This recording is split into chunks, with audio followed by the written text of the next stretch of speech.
was always wanting to ideate outside, like by ourselves, and when we're at a restaurant, when we're eating lunch, and I was like all the time, and he's like, okay, we got it. We spent 100 hours together in the office. We don't need to spend another 20 hours outside of the office still talking about this stuff. Hey everybody, I'm Blake from Allsmith, and you're watching After the Exit. It's the show where I interview CEOs after they've sold their startup and have them share the lessons that they've learned in blood about business, about relationships, and life. And look, you can learn a couple tips from how they built it, but the real wisdom, the moral of the story, comes at the end, after the exit. So today we have two very special guests, my current co-founders, Chris and Nikki Ridenour. Now, before they were a married couple, they started in 2012 as co-founders of LISNR, an ultrasonic proximity platform. Chris as an engineer and CTO, and Nikki as a designer. After working with a ton of major artists and hosting 30,000 plus user activations, they raised Series A with Progress Ventures. Shortly thereafter, they left the company in 2014. That led to Chris founding Casamatic and going through both the Ocean and Brandery accelerators in Cincinnati, and later raising a seed round from Accelerant. After pivoting from B2C to B2B, they decided to shut down the company and return the funds to the investors. Chris then joined me as CTO of Cladwell for 2 years, while Nikki went through the Uptech startup accelerator with her startup Farmbee. Chris later joined Nikki on Farmbee after they had their first child. Now, they are current co-founders with me in Boilerplate.legal. This episode is brought to you by Visible.vc. Raise capital, update investors, and engage your team from a single platform. It's also brought to you by Boilerplate.legal. Did you know that the average startup spends $30,000 in their first 2 years on legal costs? You can save 90% of those costs on venture capital approved legal documents using Boilerplate.legal. Thank you for doing this. We're really excited to go through these. You've got a long list, so we're going to have to cruise through these. I don't talk to you enough. Yes, no kidding, yeah. No, I'm really pumped to be doing this. And I think the big reason that I like a lot of the lessons that you have and like your perspective is because despite, I feel like your title has typically been CTO in most of the startups that you've been in. Yeah. But I feel like you wear the founder hat primarily. And I feel like you're primarily an entrepreneur with a skill set in the technical area as opposed to primarily a technical person with a skill set. You know, I just feel like that's like... So I feel like as the lessons come through, it's really, really helpful as a co-founder, and I think a good model to CTOs out there to be like, no, you're a business person first. Yeah. So on that, let's just start jumping right into it. All right. Number one was you said 4 first-time founders and 1 founder who was CEO of another startup was probably not a great recipe for success. Yes. Expound. With my first company, LISNR, we started in 2012 on a bus, which is a bold place to start, and really just got the right people together, had the right skill sets, really hashed it out, had a lot of success, got some early feedback from VCs down in Austin, Texas at the end of the bus ride, and we were just like, let's just do it, and no one ever spent any thought of is who's going to lead this through, who's, is he going to leave his current company to come work with this, it was just, he had a lot of enthusiasm, but probably not a lot of intentional decision around who was founders, who was early employees, a lot of the things that we preach now. It's just no one ever had those thoughts. We were just all super excited. But obviously it just created issues down the line as expectations differed as we moved along and, who did what. I mean, we had 2 developers, so who's going to be CTO? It never had any clear answers. And so we just set ourselves up for failure. It's you have to be super intentional about who you're founding with. At this point, I would never found a company with someone I haven't known for a couple of years. And that's kind of been my motto ever since. It's worked out better. Yeah. Do you wish that you had those? I guess when should you have had those conversations? Because when you're spitballing, you don't have those conversations. Exactly. Yet. Yeah. What's that tipping point when you should be hold on, if we're really doing this, we got to talk about your other company. Yeah. We need to talk about who's going to do what. Before you're signing documents, and don't even draft the documents before you've had those conversations. I mean, we're just you don't want to go into a startup weekend and be listen, who's going to leave their job for this or not? But as you progress along, also you're forming and signing signing documents, looking at investment. It's okay, real talk, who's going to leave their job for this and what's everyone's role going to be, and do you need to be a founder or not? Who's kind of leading the charge. Can be harder in those kind of group situations. But again, we always talk about this. It's easier to have the hard conversations early than to have them later. So. Yes. Oh, that's really good. Yeah. That's really good. Number 2, you said early advisor shares are so easily wasted. Yes. Nas still has equity for some reason. Yes. I mean, it was just another one of those like stereotypical startup mistakes. You're like, we got connected with someone who knew Nas, and he's like, oh, that's a cool idea. I'd love to help for some equity. So clearly he's done this before. And we're like, this can not go wrong at all. Why wouldn't we just give him a % of our company? Yeah. And I don't think we literally ever heard from him. I think we have like the company still has the right to use his image on their advisory board, and I think that's all they get out of it. But it's like, why? Why did we do that? Like for a whole percentage point of the company, like. So you don't think that was worthwhile? Not at all. I don't think it opened up any doors. I don't think there was any personal involvement there. It's like he just. He's kind of selling his name to a bit, but I don't know that it ever opened any doors for anyone. But from a hype standpoint, you don't think it helped for PR or anything like that? I don't think so. Definitely not for what we spent for it in the long run. If you look at the value of those shares, it's like, was that worth it? Sure. Yeah. But it was 1%? It was 1% of the company.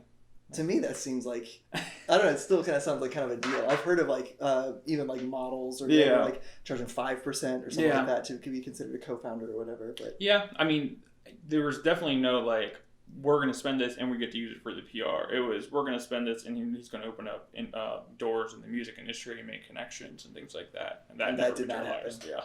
So I think it was just like, we didn't know what we were getting out of it. We just were jumping at the name and thought it was really cool. And usually that's what we did. That was a lot of what we did. Was what we thought was really cool. Yeah. And that works great when you're a 23-year-old and you just want to do cool things to tell friends and family. But it wasn't necessarily good for the company. So. Yeah. Yeah, I feel like most people who claim they're going to connect you into the industry once you give them equity, typically if they haven't already connected you in, they're not going to. You're never going to hear from them again. Yeah. And why would you? So, I mean, you can vest them if you want, but even then, it's still just the incentive's not there. So That's good. You said you have no idea what your job role will entail. Despite always having the title of CTO, I've shown people houses, run interviews, been a full-time audio editor, graphic designer, video producer, and editor, competed in pitch competitions inside NFL stadiums, etc. Yeah, so I mean, I think you kind of mentioned this too. It's like you're a founder first. Like you're going to do whatever the business requires you to do, regardless of whatever your title is or what your normal day-to-day job is. And I think you just have to have the right personality for that to like thrive in this type of environment. Like for me, that's awesome. I love that. I was like, I'd love to learn to do this and to do it and do something different every day.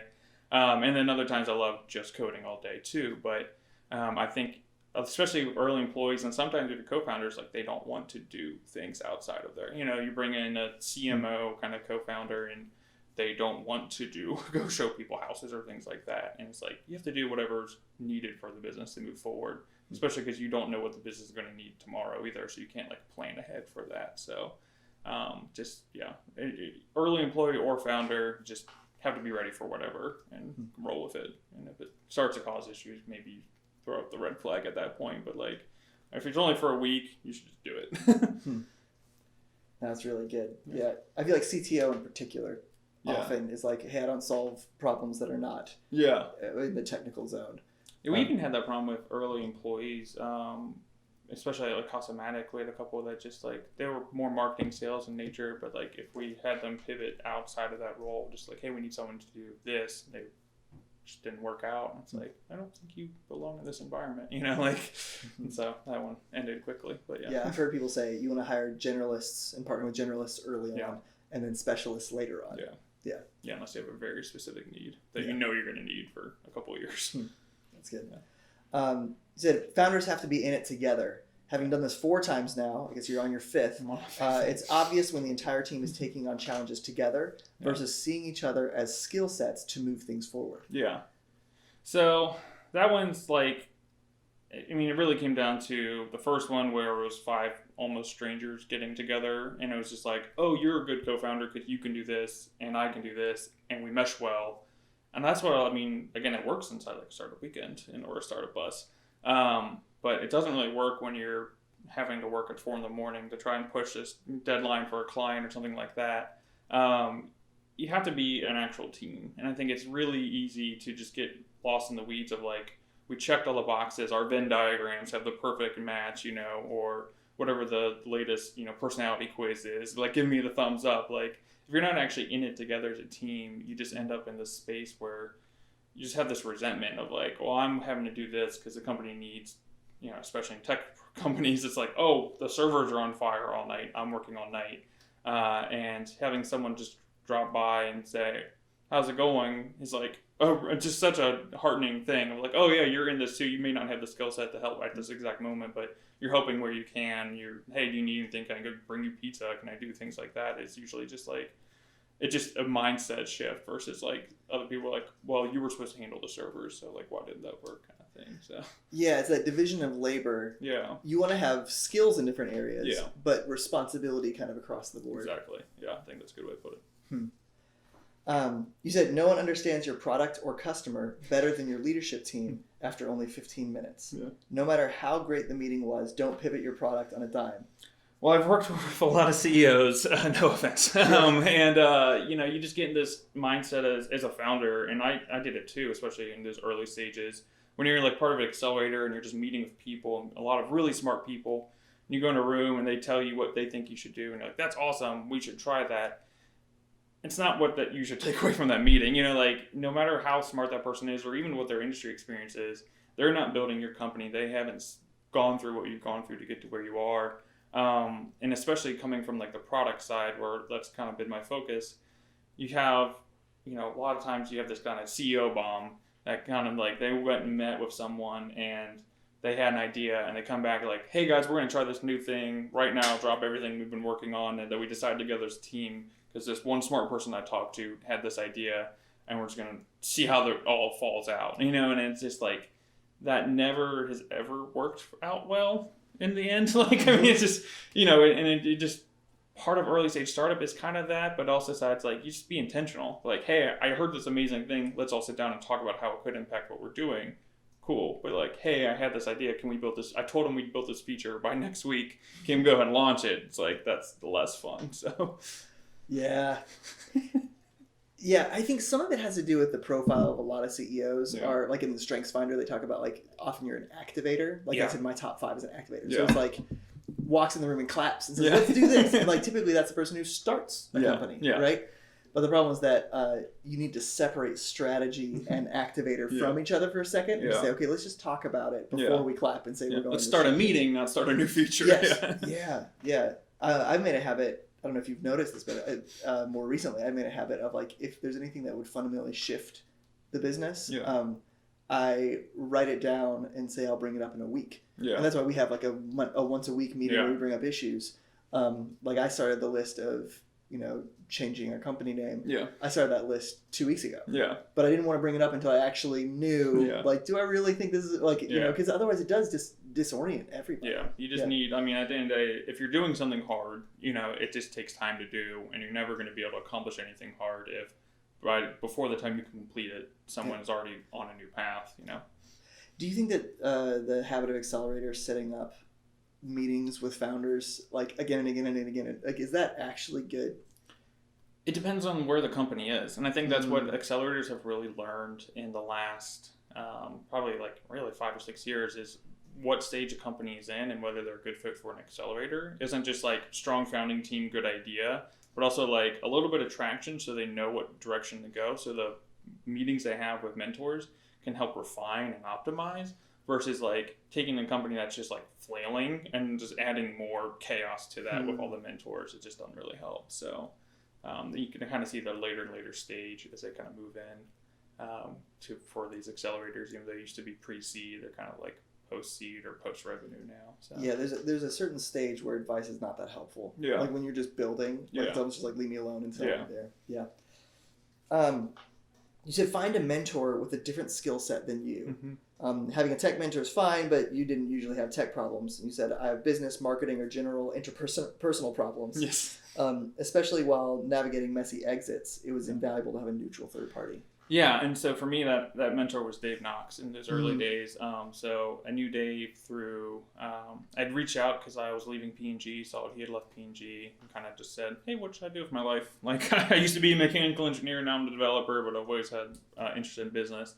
And he said, well, I can hook you up with a brand new company, or you can come work with me at Rockfish at the time. And so I worked there, and he was just kind of my kind of startup Sherpa, and kind of pushed me into the startup weekend, startup bus, and kind of guided me through a lot of that. But he was always just like a neutral third party for especially all those interpersonal things with founders, because obviously he sees a lot of that through with the Brandery and whatnot. But in general, it's just like I never really had tech questions. I never needed like another CTO to like just always go to. It's like I always had startup problems or fundraising problems, or and so it was always really nice to have someone you could just kind of reach out to and who kind of had your back. Wasn't your lawyer, even though they're helpful. Wasn't involved in any way. And I think that was really helpful for me.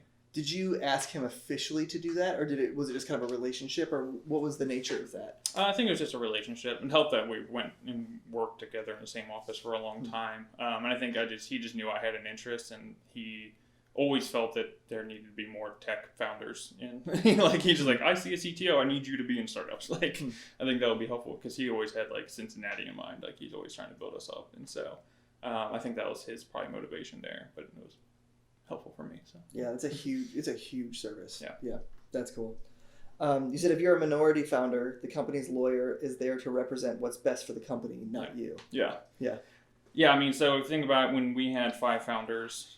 Most of us were minority founders, and but I mean, at the end of the day, no matter what the question is, when it comes down to like, we got brand new employment docs at the end of a fundraise or something that added new clauses that, you couldn't work on side projects or things like that. Like your first gut was to go to your lawyer who's been there helping you along.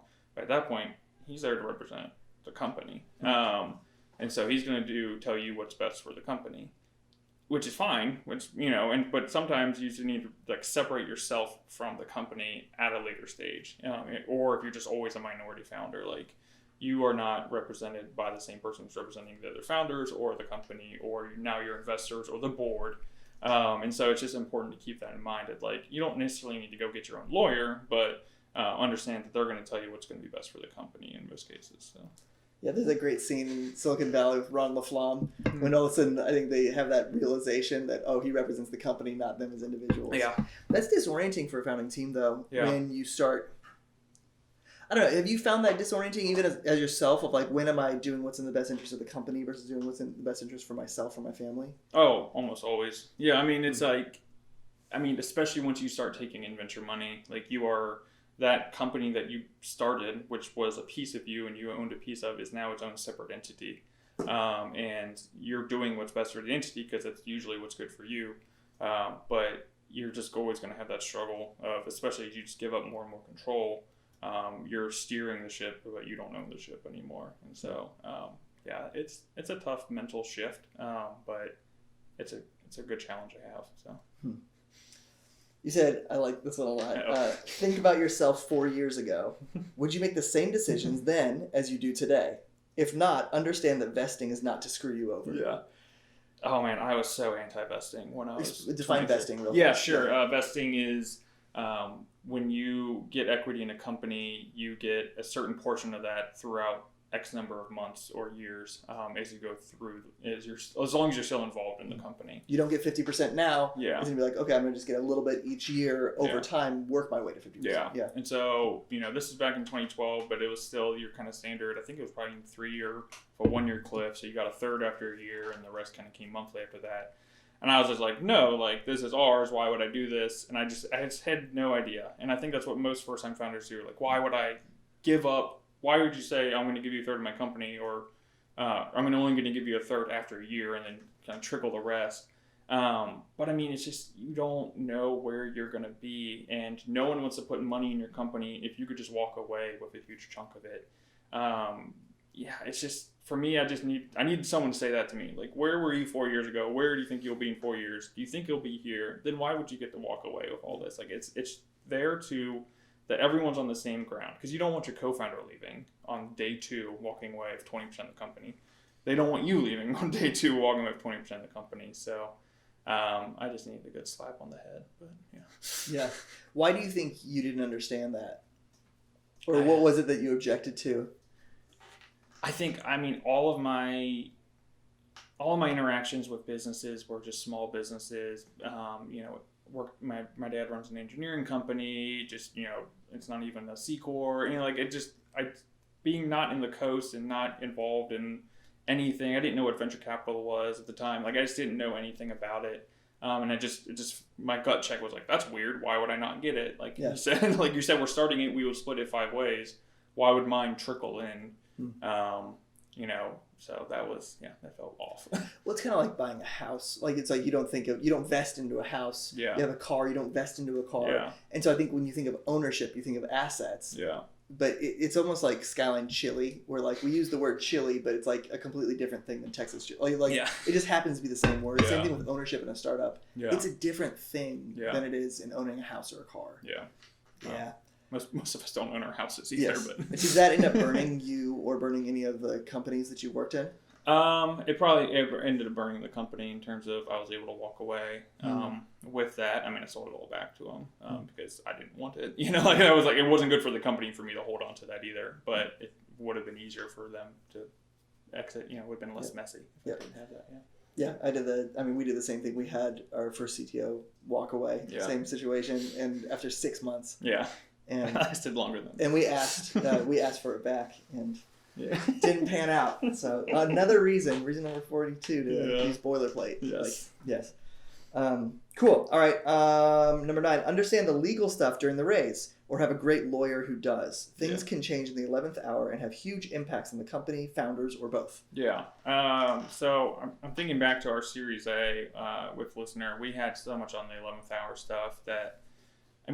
Stuff just comes up that they're like, oh wait, we actually wanted these 2 founders to revest or to start vesting at this point, and like docs had to be signed by October 31st, and it's October 30th, and here's the call, and it's just like you have to understand what's going on because you're not gonna have time to be like, okay, let me review this, let me sit down and think about it. And so I just think if you're interested in starting a company, you just have to learn that stuff up front, because I was just like scrambling to learn it as we went. Luckily by Series A, I understood most of what was happening, but it still just caught me off. Everything caught me off guard. And like we've been doing this for 6 months as part of this race. Like, why is stuff coming up the night before? And whether there was ill intent there or not, I have no idea. But it's just like you don't want to be caught off guard and not understand what's happening or why you might have to sign something. And so you have to have a full understanding, because you could sign something that someone said you need to sign right now that could forever change like your impact in the company or everything like that. So yeah, totally. You think about that's like the Social Network, that famous scene, yeah. Right? It's like something comes in at the last minute and you think, oh, lawyer says it, investor says it, I'll just go ahead and sign, but it can have a massive impact. Next you said speed is important, but if you have any doubts at all about your lead investor, don't move forward. Yeah, this was actually with Casamatic. So we were coming out of demo day at the Brandery and had 2 investors we were talking to lead our seed round. One, this was near the end of the year, but one said, hey, we'll close in November. And the other said, we probably won't be able to close till into January. And we ended up just purely picking the one from November because we're like, less time for the deal to fall apart, just we need the money now. We can actually start growing and so be working over the winter with an expanded team. And end up going that route, end up not getting the money until January anyways, because and it's just like that decision on who we had to lead our seed round is what ended up killing the company in the long run. And it's just like, we should have just paused, taken a better looked at the reputation of both, looked at who we were working with both, and we would have gone with the other one. But so it's just like, speed's important. You always talk about how much you got to do it fast, and this comes up a couple times on my points. It's just like, yes, you have to do it fast. Like, I'm gonna spend 9 months on developing this new feature, but like, there's a point too where it's like, also take a breath and make sure you're being intentional with this. Yeah, especially with these non-reversible things. Yeah. Right? Like, you can't just be like, actually, we don't want you on the cap table anymore. Yeah. We'll also, take that board seat back. Yes. Yeah. There's an interesting lesson for VCs here, which is that if you move quick, you'll get in deals. Yeah. We just wanted money. I think that's really, that's powerful. Yeah. Get all documents up front before joining an accelerator. Yes. Understand you probably won't be able to negotiate. You have no power if you're pre-revenue, but you probably want to pass on any secured notes up front. Yeah, so this actually happened. with the original iteration of Ocean Accelerator, we were kind of the part of that founding class, and it was like week 3 or 4 that they didn't have the documents available there because they were still working them out. Okay. But it was like week 3 or 4 by the time we actually got the documents, and I still feel like the only reason we stayed through it was just kind of the social pressure of being around, like not wanting to be like, get up and leave because we didn't like the documents for the money coming in, which it was a small amount of money, but it just set a precedent because it was a secured note. So any money we had to raise after that was a secured note, which a secured note means if for whatever reason you start to shut down the company, like all the assets didn't have to go through some process to go to back to the investor versus just being like a debt you write off kind of thing. And it just set up a precedent for all the money we raised later to be secured so that when we did finally shut down the company, it just made everything worse at the end of like, okay, who owned this laptop? Did the company use it? Do we have to give this laptop to our lead investor now? Like everything felt super weird. And it just all started because that we didn't know the docs up front. We couldn't have known in that case, but we never asked. And we probably could have gotten some word of what was actually in them. But yeah, I don't know that we would have done it under those terms had we known. So it's just like make sure that everything is there before day one because you don't want to feel that social pressure to stick in there. And you also don't want, again, those irreversible decisions. Can't unsecure notes later and can't do it. It's this this weird thing of like our path was set in terms of that. So. Yeah, we tried on the negotiating side. We tried to negotiate with an accelerator, and did not pan out at all. Yeah. There's no give at all. They do too many deals to care about that. So yeah. And again, if you're like post revenue, have a lot of money coming in, they'll wiggle on certain things, but you're still going to use their docs. So. Yeah, that makes sense. You said take advantage further on the accelerator side. You said take advantage of every benefit of the accelerator. A larger team to motivate you, mentors who will be less available after. And then you said being an alumni has some benefits, but not as much. Yeah. I feel like we didn't leverage, specifically while we were at the Brandery, like being there, being surrounded by other companies who are there, putting in similar hours, who are just like, everyone's in the struggle, everyone's in the fight. Like we didn't take advantage of that enough. Like and just like, again, with the mentors that are available, they kind of make themselves really available for teams in the session. And then like after the fact, like you could always email them, but like they're not as invested as they are like during the session. So it's just like, make sure you're using every advantage because sometimes, again, especially for me, it's like, sometimes I want to put my headphones on and code for 2 weeks and just get the new feature out. But like, you're just missing on that because a lot of what they're putting into is, they're usually giving you money. But a lot of what they're putting into you is access to these resources and stuff like that. So just you want to squeeze out every ounce of value you can. So yeah, so Cladwell being through 500 startups, I think that's considered one of the stronger networks post accelerator. Yeah. But in terms of the value that we received from 500, I'd say 95% we received during the accelerator. Yeah. Yeah, it's just, you have that network available to you, and if you have a very specific ask, but if you're like, I just need to talk to someone about blah, like, you're not usually going to find some industry veteran. And the spotlight's on you. When you're in the class right now, like, the spotlight's on you, everyone wants to help you. Yeah. Once you're out, you're kind of like, it's not the same. Yeah. Well, related, you said demo day is primarily a spectacle for the accelerator, not for you. People who raised post-demo day, including Casamatic, already had laid the groundwork prior to that. Yeah. It may move the needle if you nail it, but raising money is usually about who worked hardest on fundraising. Yeah, so I think a lot of, we definitely saw this with Uptech, which we went through with a different company later. But you had all these people praying for demo day, like, this is going to be great, I'm going to do demo day, and then I'm going to be able to raise money and do all these things. It's like, if you didn't think you were going to raise money before demo day, you're not going to raise money. Like, it's not there to be like, oh, this is a great company, I'm going to invest in them. Like, maybe that happens once in 1,000 times, but like most of the time it's they're there, they see you, they like to see you, but you've already been talking to them for 2 months, and then they may make the decision if that's the deciding factor. But usually then it's like they already decided to invest in you before then. And so you're doing that to say thank you to the accelerator for all the help and stuff they did. Like, you're doing that for the accelerator. You're really not doing that for yourself in almost any case that I've seen. Yes, demo day is 100%. It's a gift to the accelerator to say let them show the work that they've done. Yeah. Yeah, that's 100. Oh, that's so good. That's a surprise to so many founders, though. It was a surprise to me. Yeah. I was thinking, we'd be getting checks. You're swarmed with checks after, and it's just not how that works. No. Yeah. Next, you said be careful who you surround yourself with. we moved from working inside the accelerator to a shared space at a large tech company. You said, maybe say a little bit more on that. So this is kind of like, we didn't leverage being at the Brandery long enough. We had another spot to be like, again, Brandery was a little broy, I'll be honest, but like, and we were kind of wedged in there. But again, everyone had the same mindset, like we're there late hours working on things, was in the same struggle.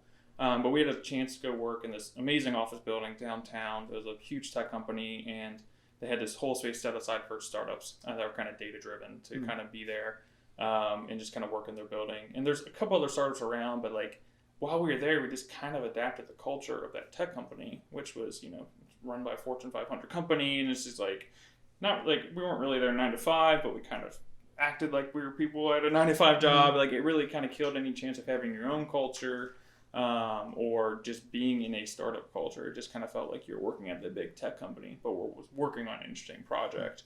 And I think that that did not help us in any way, shape, or form. It just kind of killed any sort of culture. And like, I don't think it's kind of like a frog boiling problem. Like we had no idea until like, also we kind of had this thought, like, man, we don't really have a team culture. I think it was really splashed on me when I was at Cladwell after the fact. I'm like, oh yeah, like this is why I liked working at startups and my own small teams. Like this was just completely absent at the last, 6 to 8 months at Casamatic. It was really bizarre.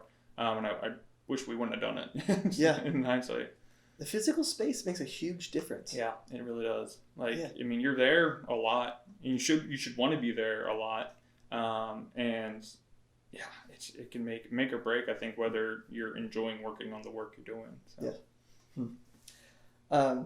Like number 15, you said months matter, years matter, but probably not weeks and definitely not days. Yeah. Talk about that. So I mean, you have this, like, again, it comes down to like speed. Like everything's got to be fast. We got to get this done. We got to push this out Friday. It's got to be Friday, not Monday. Why does it have to be Friday, not Monday? Like, I get it. It's like, you don't want to push something that's going to take, it's going to take us 6 to 8 months to build this. But if I can do this in 4 weeks instead of 6 weeks or 2 weeks, it's like, what does it really matter in the long run of the company? Are you neck and neck with a competitor who's pushing features weeks ahead of you? If not, then probably not. Be careful what you're giving up for that. For me specifically, it's actually my honeymoon. So we got married during right before our time at the Brandery, and so our honeymoon was during the Brandery. So we pushed it off at the Brandery. That made sense. It was fine. And then we pushed it off for a big feature, and then we pushed it off for another big feature. And all of a sudden, yada yada yada. It's 18 months down the line. We've not taken a honeymoon. Wow. And it's just like, and by that time, I was just mad. It was like, none of like, we push off our honeymoon to do this, which ended up having zero impact on the company or our survivability or anything like that. And so by the time we went, I was mad about it. My team still didn't think it was a good time for me to be gone for a few weeks. And so they were mad about it. But like, in reality, it didn't really matter, but it's just like, it ended up being kind of a negative drain on the honeymoon that I was like feeling like I was gone, missing something because it wasn't a good time. But like, what did those weeks matter in the long run? Absolutely nothing. So, and I think it kind of even happened with baby stuff too. When we were at Cladwell, it's like we were like in the middle of this build and we were like kind of a few weeks behind, and the babies are coming out, and so then it's like, oh god, like there's just constant pressure to like get it done. But like, what is another 2 weeks? Like, would it have mattered in the long run? Like, probably not. So. It's just a reminder of like, as someone who's been in the weeds for almost like 9 years, it's like the months matter for sure, and the years definitely matter, but like the weeks, it depends on how many, but probably not, and the days definitely not. Like if you get something done Monday instead of Friday, like that's just because you're building something new. You don't know how long it's going to take. No one's actually ever done this before, and so you're going to get it wrong a lot. So I've seen. Recently, I worked with a team, and I've seen the CEO use deadlines to get everyone to kind of together push. Yeah. And I can't deny it that it does seem to work. Yeah. I guess, how do you balance those things? I mean, it depends on what is the deadline for. Like, the team has to believe in the deadline. Like, we said in this meeting 2 months ago, we're going to launch by this day and let's push through. Yeah. But if it's like, hey, there's an external reason, like we have this customer who's running a concert. This is a real story. Running a concert, wants to use this technology, and that concert's on this day. well, hell yeah, we're going to push through. Yeah. You know, like, I mean, it's really hard to say that, like, deadlines don't matter, but you should leave them for when they matter, instead of just creating arbitrary deadlines for arbitrary things. And I think it's, you know, I've seen as part of some of my freelance work, like, someone set a deadline for the end of the month, and it was like week 1. You know, no one ever asked, like, how long it was going to take. Like, I just love to see this launch by the end of the month. Like, it was a 2.5 month project, even for 2 developers, but, like, all of a sudden now we're missing deadlines every week as justification for why we missed that deadline. And it's like, that's just not how this works. So, you know, there's got to be a time and place for them and a reason for them, other than just, like, trying to get more work, you know, because you don't really want to see your team as, like, someone you're trying to squeeze productivity out of. See, I think that the underlying problem is not trusting the work ethic of the people that you're on the team with. Yeah. Because that's it. Really, it's a way of forcing people to work harder, Yes. which assumes that you know they're not working hard. Yeah. Right. Yeah, or you're believing that, and that, or that you'd earn more of their work than they're putting in, or something like that. Yeah. Yeah. Yeah, but it does kind of remove the real deadlines when you actually have a real deadline Yes. too. Yeah. Now, there's a really big lesson there that I've seen a lot of people use deadlines, and I think it works especially well with outside resources. Sure. It does work with contractors who, when they're sharing time across other people, when you give them an arbitrary deadline, you get more attention. You squeeze out the people competing for their attention. Because to them, you are an external factor. Like, oh, the client set a deadline kind of thing. But for internally, if everyone knows the deadline was just because someone wrote it on a board one day, like, there's not a lot of motivation behind it. You might squeeze out a few more late nights from people, but it's not going to be their best work. Yeah, in the long run, is that really worth it? Is that really worth it? Yeah. That's really good. You said if your investor changes their board member to someone who doesn't share your vision or isn't providing value, don't try to please them. Yeah. So this is ultimately when I said we made that choice on which investor to go with, went with the fast one. Well, what ended up happening is about 2 weeks or 2 months, something like that, after we closed, their board changed, their entire personnel changed, the person they assigned to our board changed. So we were working with strangers at that point. And they had, I don't even know if they even liked us at all, honestly. Like, they're like, well, you're part of our portfolio, so we're going to have to move you along, kind of thing. But they never really saw the vision. I don't think they agreed with the people who actually agreed to put the money into us. There was tranches we had set up, and they wanted to change what those tranches were, so we were kind of trying to appease them. And we just spent so much time kind of like trying to wiggle around these new tranches, and it was just the wrong move. We should have just been like, you know what? Those tranches, that money is probably gone. Like, we need to work a way to remove this person from our board, and we need to go out and find new, like, there are probably better money to find than trying to wiggle into their tranches, because it just wasted 6 or 8 months of our time trying to, like, meet those tranches, which didn't really meet the goals that we had as a company at that time. And so, yeah, just like we were trying to please the person who, again, they're on our board, like, don't get me wrong, like, you can't just go and ignore them, but like, once it was clear that we didn't share a vision for the company with them, we should have been trying to reduce that relationship and let go of that relationship if there's no more money coming. So. Yeah, if they're dangling money to take you in a direction different than your vision, find different money. Exactly, yeah. That's really good. You said don't pivot to a sales-based company if no one on your founding team wants to do sales. Yeah. Talk about that. Yeah, so as part of trying to meet the new tranches from the new board member, we realized we just weren't going to hit it with a consumer-based company. We had really good growth. We were seeing like 30% month-over-month growth on our consumer product, but we just weren't seeing the revenue growth. We didn't have that figured out. But we're like, you know what? We could probably try and shift this and sell to this other party involved in this transaction, and probably get some early money out of there, but it's going to be real salesy. And honestly, it's going to be a lot of cold calling.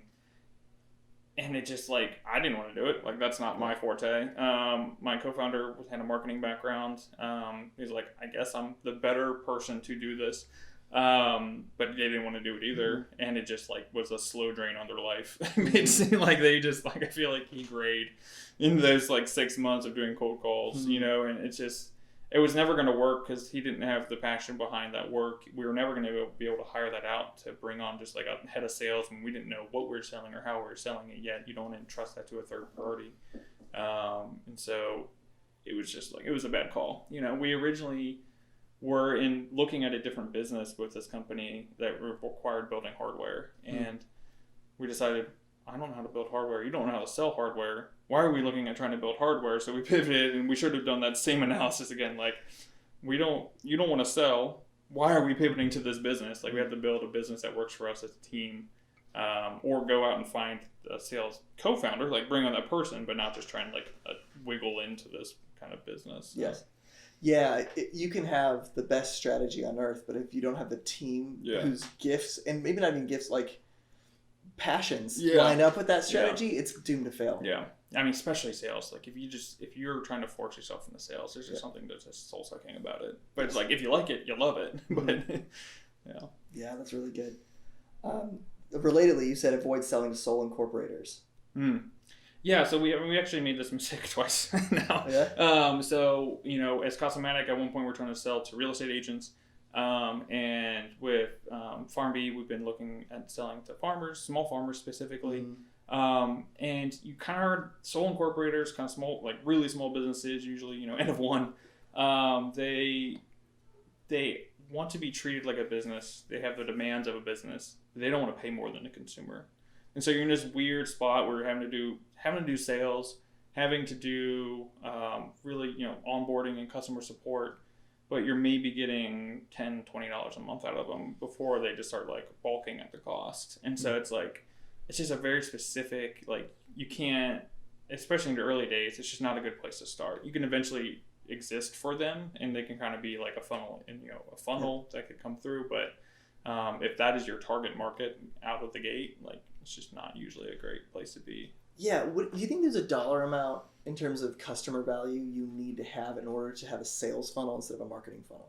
Yes. I don't know what that is, but yes. Me neither. I kind of think the same thing, which is like there's certain... Or just go free. I mean, like, you're just not, like, if that, that's kind of what we're doing with Farmbee, is like, we're just going to bring people in, figure out there's value in the product, and eventually find a way to produce value. And, like, we're treating it like a consumer product, even though farms are a business, because they don't have this team. You're not finding a champion inside a company. Like, they're consumers at the end of the day.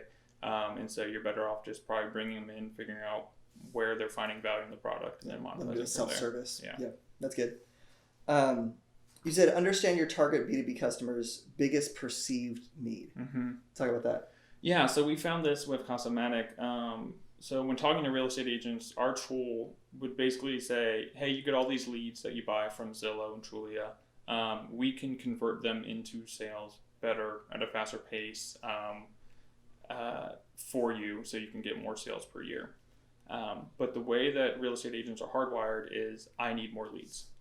I need more qualified leads. Yeah, I just need more leads. And so, because then I can sell them. And then I can sell them. Yeah, I'm like, I'll qualify them. It's fine. Yeah. And so originally we were trying to like be that lead generator for them. But with the B2B product, we were just trying to help them convert their leads better. And all they heard was, you want to charge me money and you're not bringing me more leads, and they were out. So it didn't matter, like, no number of white papers or anything like that. Like, we just didn't understand the mindset of a real estate agent. Like, I don't know why that is. I don't know if they're just like, they're hearing that from peers, or they're hearing that from the people selling them ads, or like whatever that might be. But, and you could argue whether that is their true need or not. But it's like, they would tell you 100 times, the only thing I need is more leads. And then we said, okay, but we're not selling you leads. They were out. And so we could have done that equation up front and be like, this probably won't work out. And so it's like, even if you could try and convince them that the leads they have are now worth more, that's just not the way they were wired to think. And they would have told us that if we would have asked more questions before we got into building it and then trying to sell it. I know what your biggest problem should be. Yeah. And you might have been right. That's the crazy thing. It doesn't matter. Matter. Yes. Yeah. Yep. Next, you said, don't linger. When something isn't working, move on. Yeah. I think you see this a lot, especially in the Midwest. And I think it's kind of VC driven, Midwest VC driven, that like they just want to put more money in, try one more thing, do all these things. And I get it. From their perspective, that is probably best for them. But for you as a founder, when your passion's gone, when there's nothing there.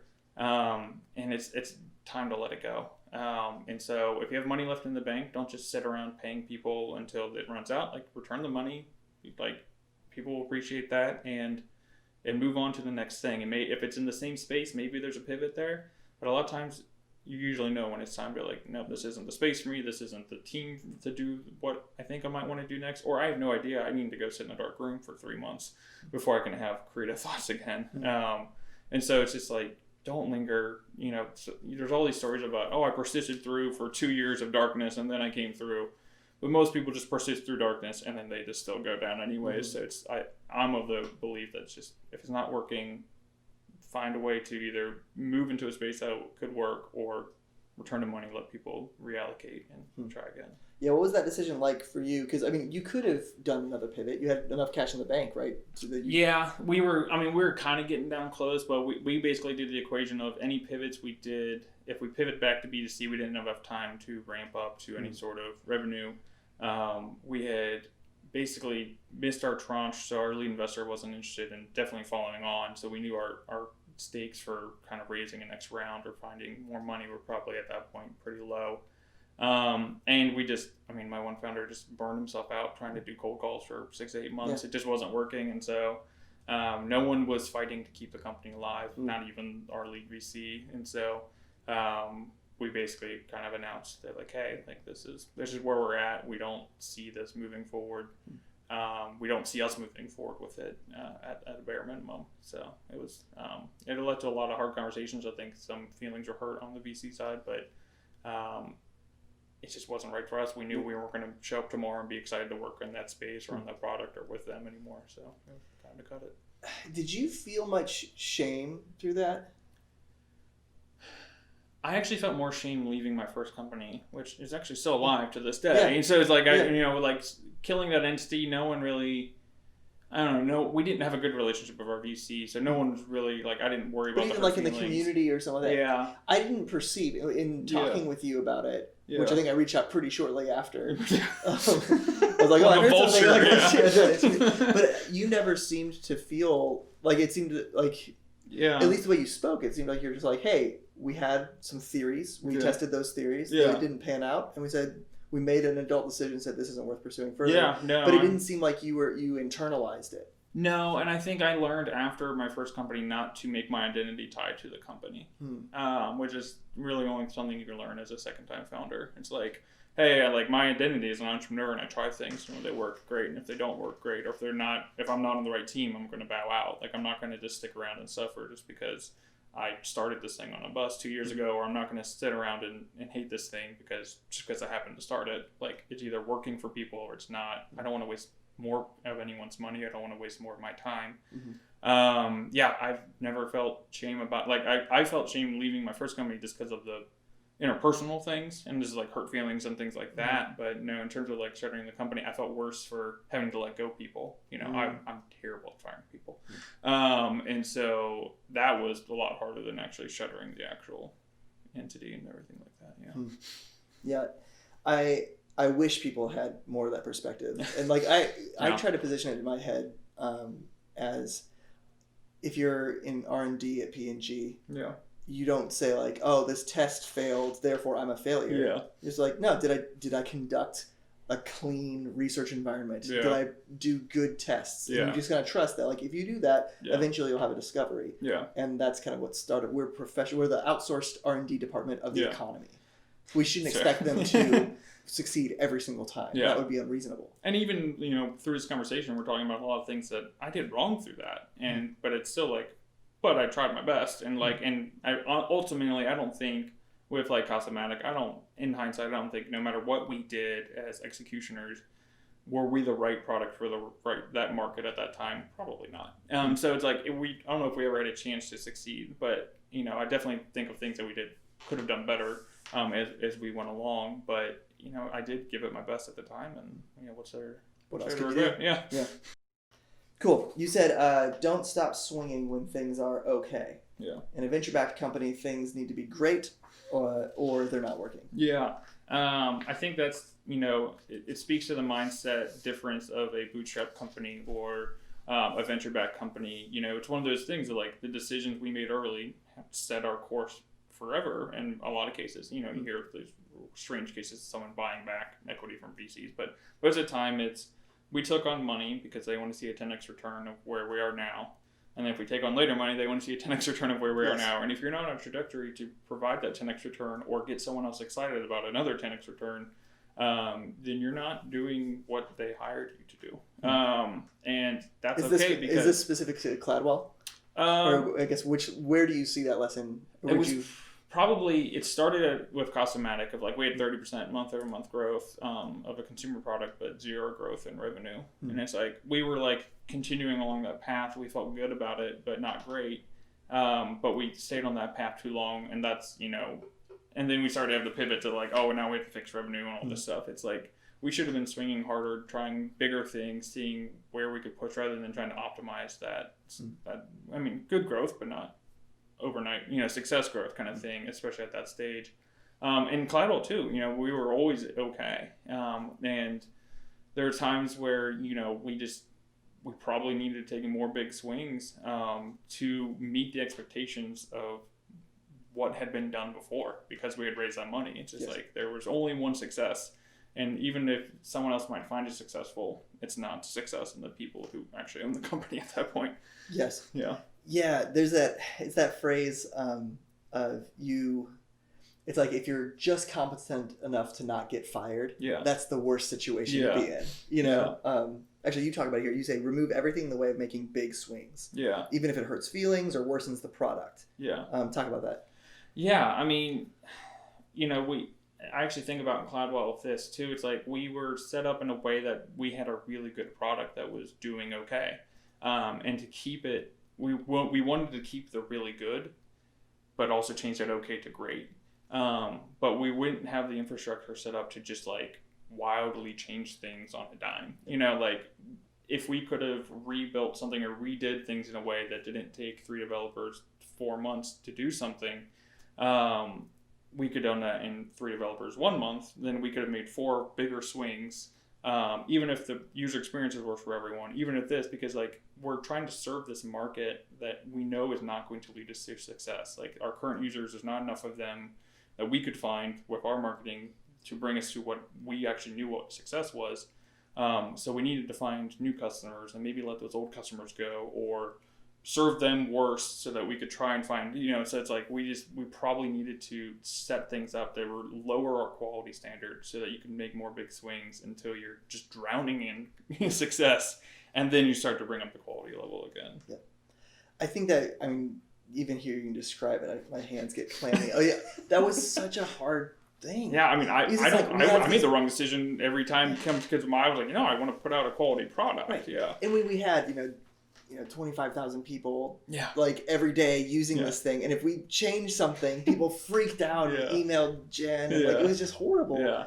But there weren't, if we kept on the trajectory we were on, it wasn't going to make a difference. Yeah.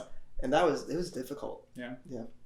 Yeah. Oh, well, that leads to the next one. You said make sure everyone on the leadership team is interested in building a business. Yeah. Yeah. I mean, I think sometimes you bring people on because they're great product people, and this happens all the time with CTOs too, but they want to build a great product and serve everyone a great product and things like that. But that's not what you're there for, kind of thing. And so they can be part of your team, they don't necessarily need to be part of the leadership team. Yeah. And then the next point you said, make sure everyone on the leadership team is interested in building the same business. Yes. Yeah. I mean, you know this as well as I. It's like you can have this great product, this great idea, and it could be a great business, but if it's not a great venture-backed business and you've taken venture money, it just doesn't really matter in the long run in terms of success of the company. So yeah, that is, you just have to, and your leadership team has to be aligned on what you're doing there every day. Yep.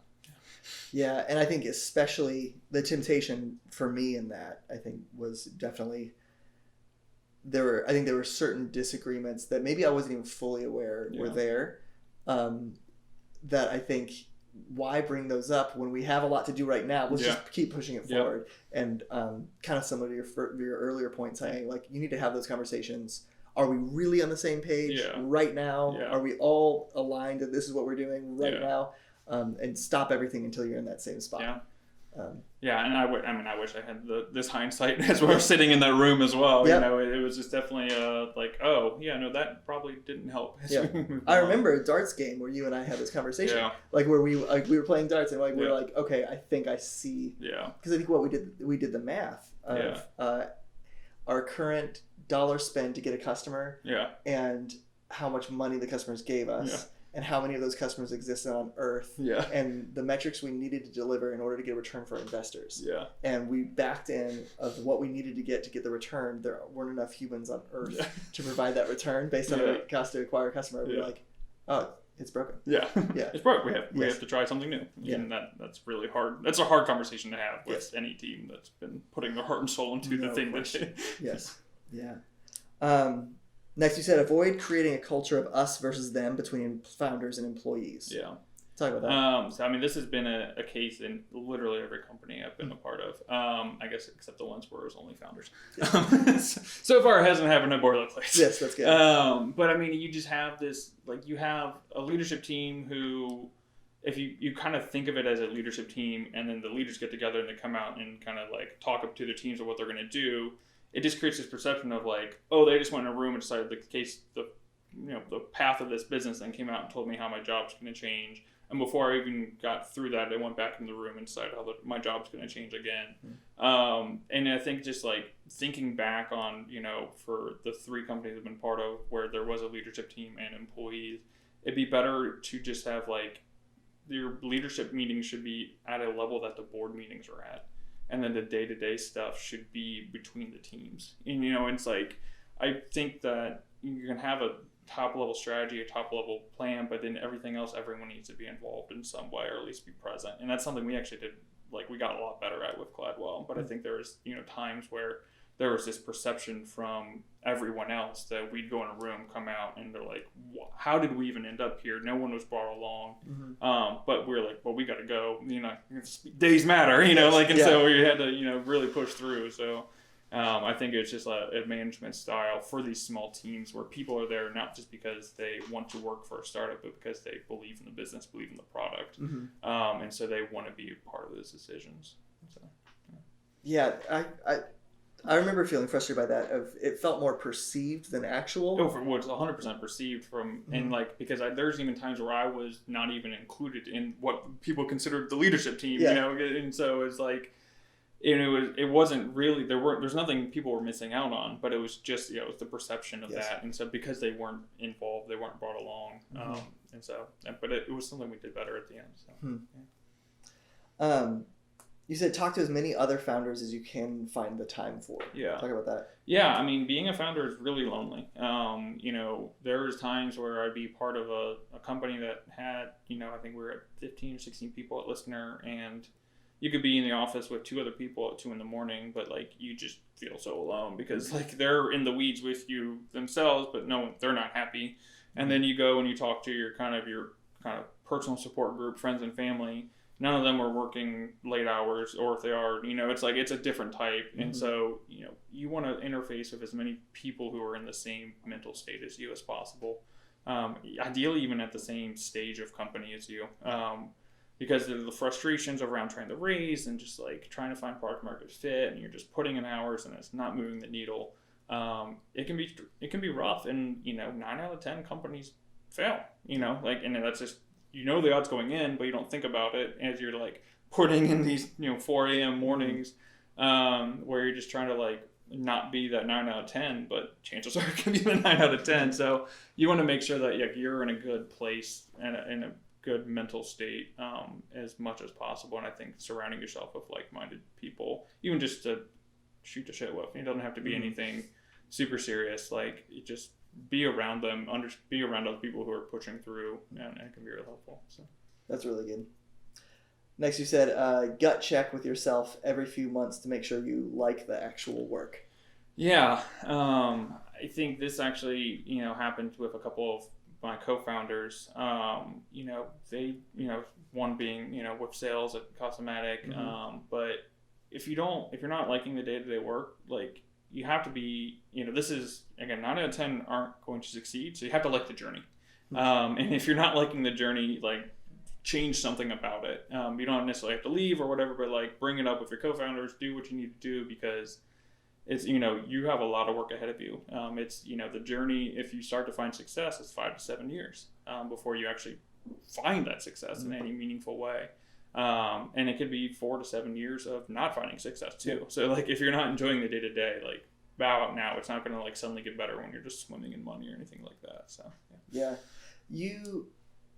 I've noticed that you have like you're very aware of time and like life being short. Yeah. And some of that has to do with even your personal experience. Yeah. I feel like I remember having that talk when you left Cladwell. Yeah. And very clearly you just said like, hey, I know the days are numbered. Yeah. And it's important that I'm not going to go a day hating the work that I'm doing or not doing what I want to be doing. Yeah. That's probably a better way to put it. Because you went through a lot of stuff that you didn't enjoy. Yeah. But you didn't have any cognitive dissonance with what you were doing. Yeah. I mean, for me, it comes down to, the reason I left Cladwell is because I wanted to do this next venture with my wife, and like that was important to me. Like, and so when I started to weigh the options of like, if I miss out on this opportunity, what am I gaining? Do I see, like, will I be happy that I'm still here doing this work instead of doing the work with her? And if the answer is no, then it's like, then I need to bow out now, because like going to work unhappy is the worst thing you can do for your team, for everything. It's just like, it's not good. We've all done it for a short period of time, but if it's going to be like, I know the next 6 months, I'll do it for the paycheck, or I'll do it for this or whatever, you're not going to end up in a good place. And so for me, it's like, I will regret not taking this, and I will take that out on my work here. And so it was really important for me to be like, this isn't the right place for me right now. So yeah, I think it's interesting.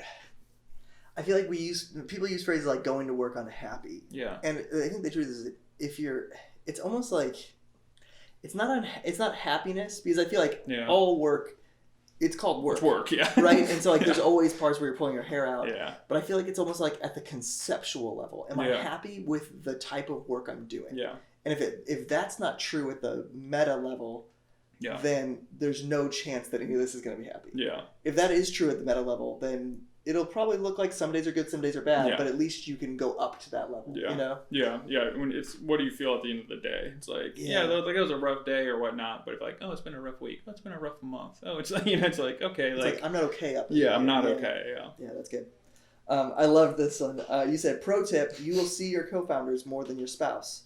So just make one of them your spouse. Yes, I think everyone should do this. But just one. Yeah, one, just ideally. One. Yes. In the state of Ohio, just one. Yes. Yeah. So we actually, me and my wife, we actually met at a startup weekend. We're working on the same project on the startup bus.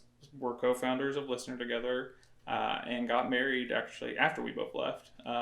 But yeah, that we walked away with a marriage instead of equity. It's great. Yeah. It's great. I think everyone should do it. Worked out 100% of the time. Yeah, and now with Boilerplate, and with Farmbee, you guys have now partnered together multiple times. Yeah. And I think we'll talk more about like how that has worked. But I mean, it's been, we go through these journeys together. Even when she's not a founder in the actual company, she's a part of that company in some way or another. And yes, it's awesome. Yeah, that is really great. No regrets. And so on that, we're going to take a pause, and then we're going to bring Nikki in to talk about what's it like to be co-founders with your spouse. Yeah. So we'll bring her on in just a sec. Welcome, Nikki. Thank just you. Like that. We just come back from a break. But I don't know if you know, but his last lesson was, his pro tip was just make sure that one of your co-founders is your spouse. And so now introducing Nikki, so now you're here. Yes. So, so you had a couple that you kind of put together as far as lessons that you've learned over the past, close to a decade, multiple organizations. Yes. So the first one you said was venture may not be for you. Yeah. I guess that took me a while to learn. Like our first company that we did was venture, and it was really exciting and fun. Like I really liked that lifestyle at the time. Now looking back on it, like I would not choose that lifestyle. Like I think I'm in a different place right now with 2 young kids. We're expecting a 3rd kid, and that's not the only path. There's other ways to do it, and you can always leverage venture later. You could use it as a tool. You don't have to start off everything that path. So. Yeah, so it may not even be for you. Venture may be more appropriate for certain seasons. Yes. Yeah. What do you think would be a sign that venture is for you? Or is for a founder? Yeah. They definitely should do that. That's a really good question. I mean, I think it's like maybe you're just all in. Like it's all. I mean, not to say that if you're not doing venture, you're not all in on your business, but I think there's more of a balance. Like you're kind of seeking more of that lifestyle and more balance than like just kind of. I mean, ventures for growth, like ventures for getting it. You're like going as fast as you can, and sometimes that excludes other things in your life. So yeah, I liked. Was it Paul Graham says that, like the definition of a startup is an entity that growth is the number one priority. Yeah. And I feel like that priority doesn't just apply to the startup, it actually applies to your entire life. Yes. Which is like when presented with any options, I'm going to choose growth over family, over all these other things. That often seems to be at least the expectation. I don't think that has to be the reality. But it's at least the expectation for venture. Yeah, absolutely. You also said almost everything is a distraction until you have feedback. Talk about that. Yeah, I mean, I just think, we've had a couple times where we've just been spinning in what do we think people would do? What do we think customers would want? Who should we meet with? Should we go to this networking event? And I just really kind of liked how we did it with Boilerplate. It was like we had an idea, we made a product, we sold it, and that was it. Like there wasn't much, deterrence from that path. And it just felt really satisfying. And pandemic helped. The pandemic definitely helped. Yeah. But it really kind of like sets you going from there. Like I feel like then you can kind of start introducing some distractions aside from that. Yeah, it's almost like don't even waste time on theory. Just hurry up and launch, and then now you're in the real world. Don't gather all the books and listen to all the podcasts. I'm into that also, but it's not like I'm not waiting to make decisions based on any of that. So that's really good. You said find people who will call you out when you're distracted, stalling, procrastinating, wallowing, indecisive, etc. So talk about that. Yeah, that was mostly directed at me. I mean, so I do kind of consider myself a technical creative, but I have those moments where I feel like I don't want to work on this. I'm not feeling creative. I'm not excited about this. Whatever it is, you're kind of like just procrastinating. And Chris is really, this was particularly for you. He's very good at just get something done, just move on, just do it, and kind of brings me back from kind of fantasy land to a more reality. Anytime she has to write an email, it's just It's way too much about him. Yeah, that's the difficulty I think of being a creative professional.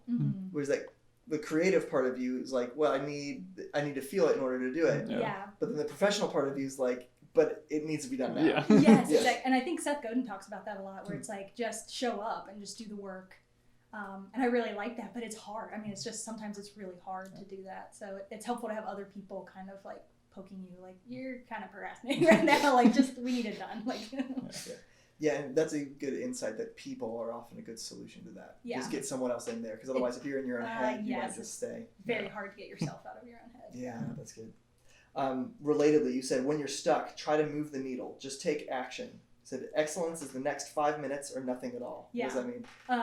That was a quote I ran into in some reading, and it just really, like, to me, it was like, I just need to make one move right now, and then if I move the needle, if I make some kind of impact, if I make one decision, like, at least I'm taking some action, and again, not like wallowing and not being indecisive, but what's like one little thing that I can do. And that quote has really helped me just like send an email, do, things that I don't want to do. It's like, I only have to get through this for the next 5 minutes. And then usually that's enough to do it, and then it's done. Like, I don't have to keep thinking about it, so. Yeah, it's so much easier to keep up momentum Yes. than to start Yeah, getting momentum. and just look at that next, just each sequential thing that you can do. Sometimes it's easier.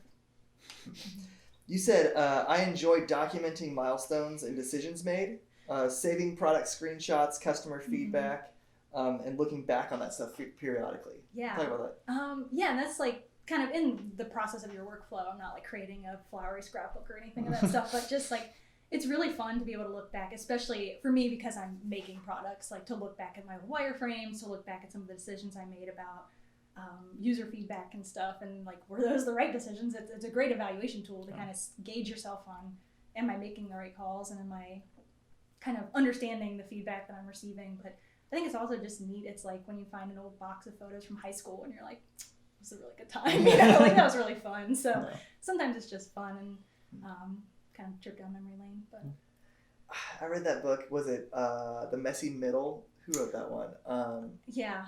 he talks about this thing of like when you look at your phone and all of your photos are just screenshots of your product and pictures of whiteboards. Yeah. And I just feel like that's so true. If I look at like, Yes.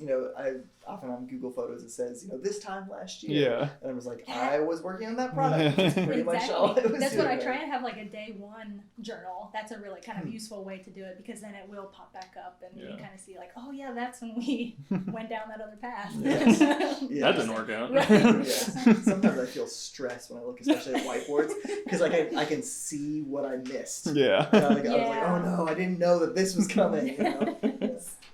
That's good.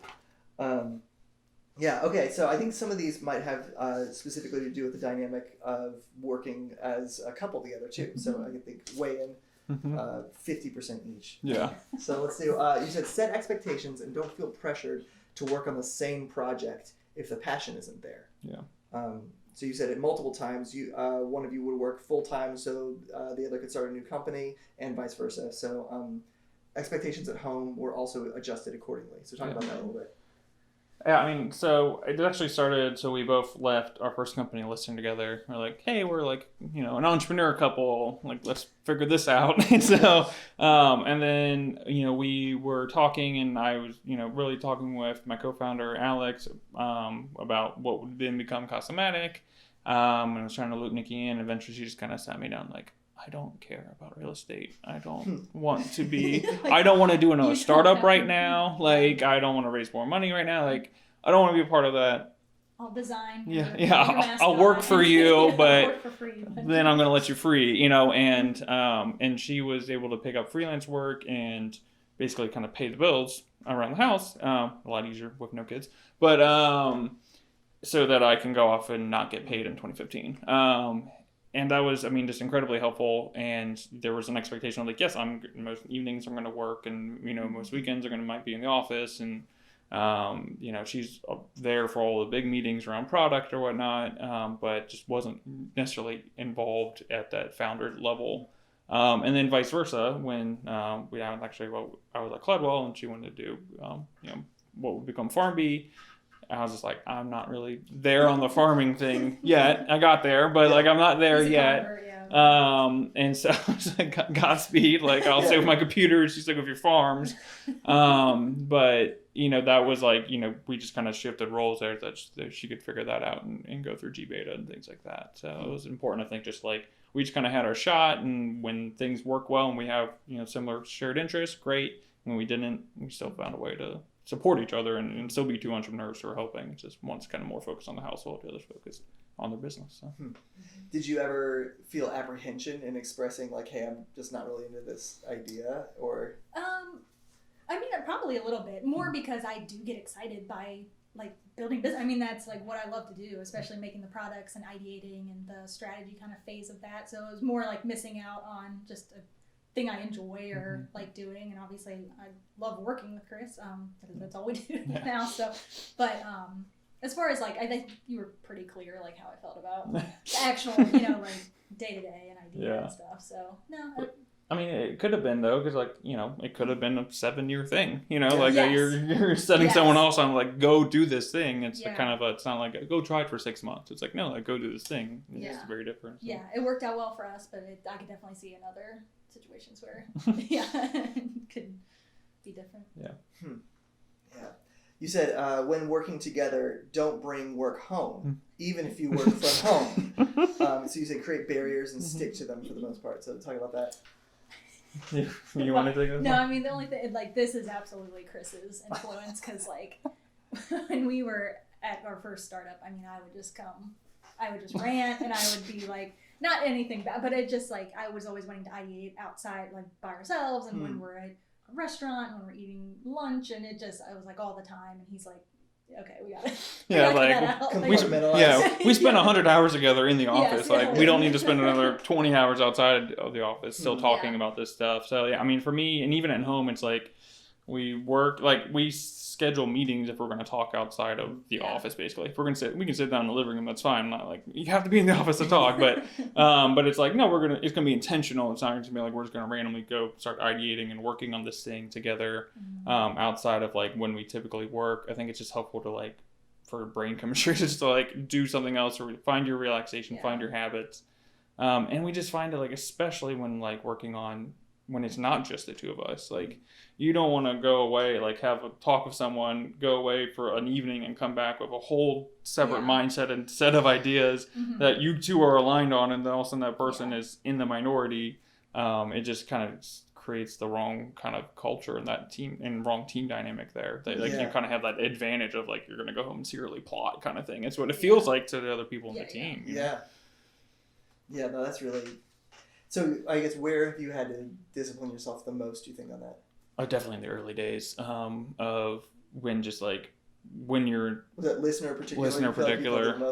Yeah, I mean... You guys were falling in love, too. Like, you're like, you just start, like, that's like... I know. Yeah. I had to set down my boundary, basically. It's like, I don't want to talk about this 24/7, like, and I could just turn it off. You know, I think that's just like a male-female gender dynamic, too. And like, I can just like turn it off when I walk out of the office, and she's just like, I'm still fuming, but I'm going to fume over here for another 45 minutes and we'll talk. It's like, okay, thanks. Yeah. There's some dynamic that you almost, because you actually still do need to process your thoughts. It's almost like if you are married and working together, you almost have to supplement some spousal role by saying like, great, I'm going to call my sibling or something. Yeah. Like, the journal. That was like my big, just creative journal, writing journal, whatever. And Because I would have loved to be there, like, oh, I'm going to go into spouse mode and be your spouse here and not your co-founder. But I couldn't make that separation. I couldn't make that separation. So it would just keep all the argument going if it was an argument or something like that. It just wasn't super helpful. So.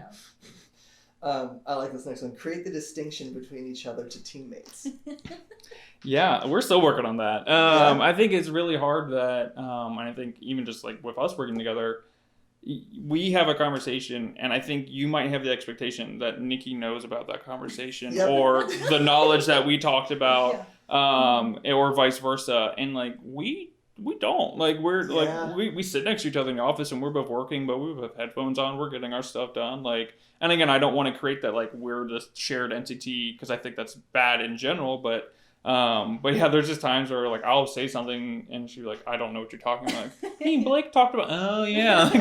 So like it's just one of these things of like, we have to remember like we're three people, not like two couples, because of, you know, with Chandler and everything. It's hard. It is. Well, and I think it's especially because you are more extroverted and you do like to, you know, talk more. Wow. So you have more conversations. So like, especially when we were in offices and things, it was much more like where I would just be off designing somewhere. So like, He's been talking so much. It's not good. It's just inflating the ego even more. No, I think that's really good. And I think some of it's reminding the people you're working with. Oh, absolutely. Like, I'm actually getting this right now. I'm like, I mean, when I wrote it, I'm like, oh yeah, like this is still definitely happening. But because I mean, it was kind of something Nikki brought up. Like, people just assume if you know something, I know something. I'm like, yeah, it's right. Like, kind of like a John Mulaney, like, yeah, that's a huge deal. Yeah, that makes a lot of sense. Okay, so you said, even with both of us being founders and past founders, etc., you said it doesn't make it easier when one of you has to solo parent on a weekend because the other is catching up on work. Yeah. I mean, like, you would think that, like, we've both been in the weeds for a decade. We both understand the work. We've both been in this role. That doesn't matter when you're just being swarmed by small children and just like having to like, while they're just up like with their headphones on working, you're like, I want to do that, you know? And so, I mean, it's just tough, or it's like, you just want that, like, oh, you've been working every night for 2 weeks. We just haven't like sat down and watched a movie or talked in a while. And like those problems still exist, even if your spouse is also a founder and a co-founder and like has the same wants and for the company that you do. It just it doesn't matter. Like, I think that's the thing is like you understand, like you know that what they're working on is not, they're not BSing you. Like it's important, you know exactly what they're doing, what the payoff is, and like that doesn't, for some reason, it doesn't make it easier. So like I'm really annoyed right now. It doesn't make it easier just because you can empathize or justify it. Yes. It still is unpleasant. Yes. Not that watching your children is unpleasant, but it's wonderful. They're great. Absolutely. Okay, you said plan family decisions around what works for your family, not your company. Hint, having a baby is never good for your company. Yeah, I think we learned this. I think we were trying to as we started to think about having kids, and I was just joining with Cladwell at the time. We started to think about this, and it's like, well, is this going to be like, how would this time out? Would we? And it's like, there's never a good. And like we learned it with the honeymoon. Like, there's never a good time to, like, according to the company, the entity of everyone who's in the weeds, like, you can't leave for 2 weeks. That'd be insane. Like, so there'll never be a good time for that. So it's like, your company will exist or won't exist. If it's successful, it'll be successful. If it's not, it won't be. But you have a pretty limited time period as a human being to have healthy children. So it's like, you probably should do that in that time period if that's what you want. And so that was like, once we crossed that bridge once, it was fine. But it's like definitely something we had to like really think about. Yeah. Yeah, and I think I'm curious for you, because obviously there's one thing which is like a month off. Yeah, it's a little different. There's another thing, your physical energy is going to be impacted for 9 months during this period, not to mention the 6 months of postpartum after that. Yeah. Yes. Yeah. That is it, and it gets more difficult with each child too, because you're chasing other children around. So it is. There's just no way to time it. I think you just got to do it. Yeah. And do it. You gotta make it work. Yeah. Clearly, it's never stopped you guys. Sure. Did you guys? I guess did you delay having kids at all based on that for yourselves, or was that not a factor as much? I don't know if it was like a conscious delay. I think we talked about, like, again, we kept like talking, but. I don't think, just based on timing, because we wanted to do it after our honeymoon, so that obviously was delayed because of that, and so I don't think it was delayed for company reasons, because it was the honeymoon was delayed for company reasons.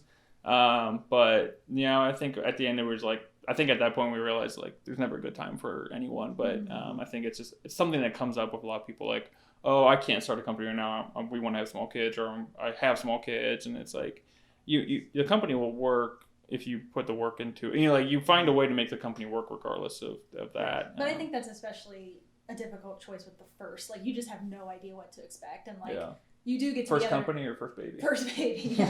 Yes, both, yeah. Because I remember thinking that, like, I'm never gonna have time to do anything. Like, how will I ever be able to work? I mean, you just like catastrophize in a good way, like, right? But like, but you get to the other side and it's fine. Like, it works out. It really, really does. So. Yeah, life kind of has a way of expanding to contain. And it's. I mean, I think for both of us, we can very clearly say it's been a net positive in your life, as a person, and even. But yeah, I think on the other side of the wall of it, before you have children, you do think, how could I possibly make that work? Yes, absolutely. Well, I love that that's our last one, because I feel like that's like a great passion point for me, because I feel like I've had multiple entrepreneurs reach out, I think because like whatever content we have, there's always like children running in the background. Yes. And so people think like, oh, he has kids in the startups. How does that work? So it's nice that I'm not the only crazy one. Yeah. And to everyone out there, have kids. Yes. Do it. Marry your co-founder. Have babies with them. I can't wait to have the conversation about enrolling our kids into startups. Yes. In a couple years. Like, that's going to be a fun conversation. So, Well, Chris, Nikki, this is great. Yeah. We powered through it. We did it. 39 lessons in a decade. I can't wait to get the next lessons. We're making our current lessons right now with Boilerplate. And so I'm very curious, like, what we're going to learn in the next couple of years here. So. Maybe the next couple of days. Yeah. Do something better. Yeah, that's fair. That's fair. Cool. All right. Thank you, guys. Thank you. That's great. Yep. Hey, I hope you liked that video. If so, maybe watch another right here. Why not? Also, make sure to hit subscribe down below. Thanks for watching.